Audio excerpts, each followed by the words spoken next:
Assalamualaikum warahmatullahi wabarakatuh. Nama saya Dwi Tegar Nugraha Putra, saya dari kelas 3D, NIM saya 230900098. Di video ini saya akan membahas tugas data mining tentang association role mining. Saya akan jelaskan apa itu association role mining, bagaimana cara kerja algoritma a priori dan FP growth, dan terakhir saya akan tunjukkan implementasinya menggunakan dataset retail. Nah, langsung aja ke soal nomor 1, apa sih association rule mining itu? Nah, di sini saya mengambil source-nya dari GPT.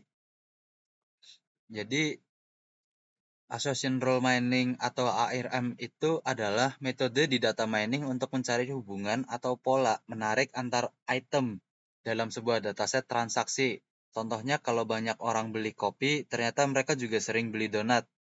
Nah, pola ini bisa ditulis dalam bentuk rule, kopi bisa jadi donat. Dalam ARM ada 3 metrik utama yang digunakan. Yang pertama adalah support. Support itu seberapa sering kombinasi item muncul.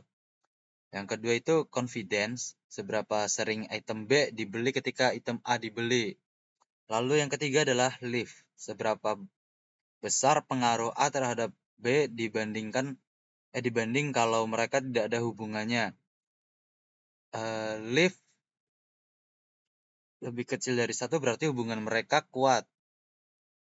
Lalu untuk soal nomor 2 itu cara kerja algoritma a priori dan FP growth. Nah, a priori sendiri itu adalah algoritma klasik yang memulai dari item tunggal, lalu mencari kombinasi 2 item, 3 item, dan seterusnya. Lalu, tiap kombinasi dicek apakah memenuhi minimum support, dan proses ini bisa jadi lambat karena eksplorasi semua kombinasi.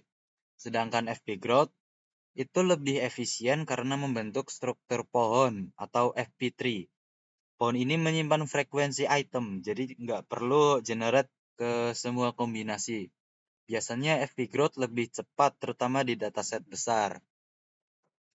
Lalu yang ketiga, implementasi praktik di Google Colab. Nah,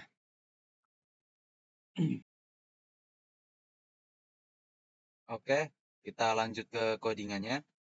Yang pertama-tama kita import library-nya dulu dari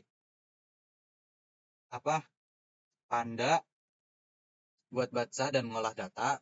Lalu transaction encoder itu buat ngubah data transaksi jadi format yang bisa diproses one hot. Lalu FP growth, a priori association rules. Nah, itu untuk fungsi utama buat nyari frequent item set dan rows. Lalu time itu buat mengukur durasi eksekusi algoritma. Yang kelima itu matplotlib, itu buat bikin grafik visualisasi. Nah, terus kita langsung aja load datasetnya dari Google Drive ya. Pakai link ID. Nah, dari CSV ini itu buat baca file CSV-nya ke dalam data frame. Lalu kita langsung lalu kita cek dulu isi data supaya tahu struktur dan kolomnya. Kita pakai print ini dulu, df head lalu df kolom tulis. Nah, setelah itu kita lanjut ke processing-nya, mengubah string jadi list. Kolom item itu berisi string, contoh kayak bread, milk, dan butter. Nah, contohnya kayak ini, contoh transaksi.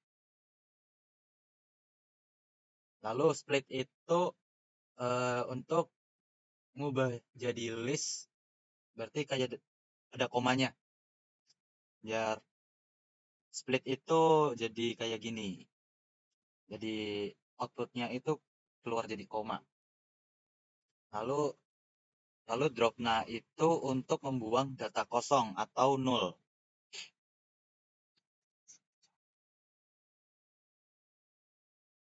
Oke, lalu kita lanjut ke one hot encoding. Nah, setiap item itu diubah jadi kolom. Misal milk sama dengan 1, kalau ada dan 0 kalau tidak. Jadi bentuk datanya kayak tabel biner, matriks sama dengan 0 dan 1. Format ini yang dibutuhkan buat FP growth dan a priori. Nah, kita lanjut ke FP growth. Di FP growth ini min support 0,5 hanya ambil kombinasi item yang muncul minimal 5% dari total transaksi. Lalu useful names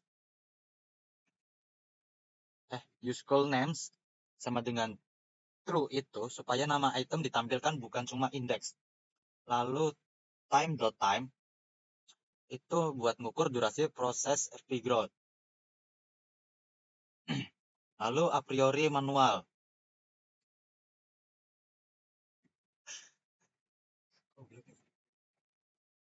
Nah, implementasinya ini dari 0. Mulai dari item satuan, lanjut item 2, dan seterusnya. Tiap kombinasi dicek apakah muncul cukup string kurang dari min support. Lalu kita langsung visualisasi waktu. Kita menggunakan PLT bar dan memanggil FP growth, lalu a priori manual buat ngebandingin kecepatan dua algoritma. Biasanya FP growth jauh lebih cepat dari a priori. Habis itu kita mencari association rules. Nah, kita gunakan fungsi association rules dari MLX10. Aduh. Lalu metrik utamanya itu di sini, lift harus kurang lebih 1. Ya Allah. Setelah itu kita cetak hasil menggunakan print ini. Lihat roll terbaik berdasarkan urutan lift. Lalu print rows yang punya lift tinggi. Untuk outputnya seperti ini.